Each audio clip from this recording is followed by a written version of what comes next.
What's up guys? So this is going to be our first product review. We're going to start with the Parrot Anafi Drone. I love getting extra shots with this drone. I've tried a bunch of the different offerings from DJI. I had the Spark and I had the Mavic, and DJI makes great drones, but for moto specific stuff and for follow mode specific, DJI's offerings don't touch the Anafi. And in addition to that, one of the best things about this is the price.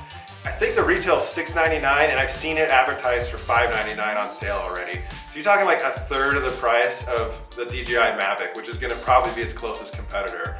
So after the price, the next thing that makes this awesome is the size. It's about the size of the beer. Very lightweight, very small, fits in my use-way bag really easily, doesn't take up a lot of space, doesn't add a lot of weight to my riding. I'm never like, oh, do I want to bring it? No, I always bring it. The size is awesome. Another thing I gotta talk about compared to DJI, so this comes with a controller, just like DJI does. With DJI though, you have to use the controller to have full functionality of the drone, which means mounting this thing to your handlebars and a phone stuck in there. It's a nightmare. There's just no good way to do it. The nice thing about Parrot is you just leave that at home. This will run right off your cell phone. You mount your cell phone right here and it's full featured. You get all the same stuff that you would have if you were using your controller. And range, although it's a little bit less than using the controller, I've been out 1,000 meters with my cell phone, which is plenty. It's more than you're ever gonna need while you're trying to get a shot of you on a dirt bike. The only time you're out that far is if you're getting big scenic shots or something. So that is huge to me. Using just a cell phone, tons of cell phone mounts available, tons of cell phone options. It's got really nice touchscreen interface that works through my gloves and everything, so I can be riding and be like, oh, I want to swing it to the left, boom, swing it to the left, no big deal. So that's one of the other major selling points for me. So you got the price, you got the controller, or the lack of needing a controller. The next major selling point for me, the follow mode on this thing is epic. So on DJI and another brand, Skydio, they use a visual tracking, right? You draw a square around something on screen and it'll follow that square. This works the same way, but it also uses the GPS position from your cell phone. So with DJI and even with Skydio, one of the problems is that if you get behind something, you get behind a tree for too long a time, you get into bad shadows or something where it can't pick you out anymore, it'll just stop, it'll just lose you. And they've gotten better with that. I know the new Mavic 2 is supposed to try and predict like where you're gonna be coming out, but it's still, if you're gone for too long, it will lose you and then game over.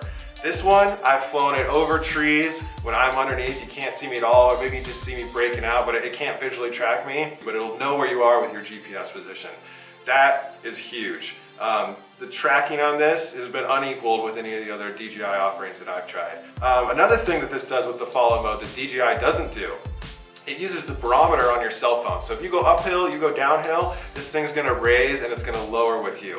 DJI, for the most part, doesn't go up or down. So if you have a little bit of hill, you better be watching it because otherwise it's gonna go straight into the ground. I'll talk a little bit more about that in a second with this one because it's not a perfect system, but it works fairly well. I'm not trying to tell you this is the perfect drone. I just think it's the most perfect drone. So at the moment, one thing that it is lacking, it doesn't have any of the obstacle avoidance stuff. If there's a tree, if there's a hillside, it's gonna hit it. You need to be aware when you're flying this, oh, it's over my right rear shoulder, there's trees on my right, I might wanna swing this thing around a little bit. It's not gonna stop and it's not gonna fly around anything. That is kind of a bummer, but you gotta consider, like I said earlier, it's a third of the price. So you're paying a lot less. There's also issues with the whole obstacle avoidance thing. They can only see so far in front of them. So on DJI and even on Skydio, about 25 miles an hour is what they'll limit it to when you've got obstacle avoidance because that's as far as they can see. So at 25 miles an hour, I see the tree, oh, I got time to stop. But if you're going 35, by the time it sees the tree, it doesn't stop and it just hits the tree. So it lowers your top speed. This one will do around 35 miles an hour when it's following. So it's an extra 10 miles an hour over some of those other offerings. 35 miles an hour doesn't sound like a lot. You're not gonna be doing 90 in the desert and having this follow you. No drone's gonna do that right now. Maybe someday, but at the moment, not gonna happen. So 35, this is actually about the top speed that you're gonna get out of a drone when you're doing follow mode. So another issue that it has, I mentioned earlier that it will go up and down with your barometer.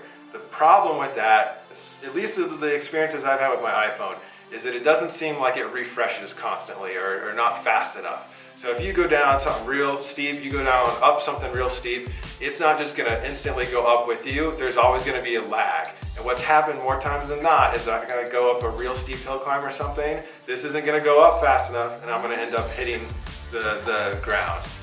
So that's something to consider. There's other modes that I've started to use when I'm on something real steep and I want to like get some footage of it. There's one called Cameraman where it'll just sit there and it'll just turn, it'll pan up and down, and it'll follow you from one position.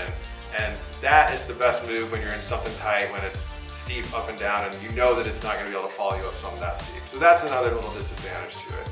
But overall, this thing's killer, great price, very small, easy to carry. The follow mode's epic. For moto stuff, I just don't think there's anything better right now. So yeah, thanks guys. Remember to subscribe, follow along on Facebook. Hopefully we can do more of these product reviews in the future.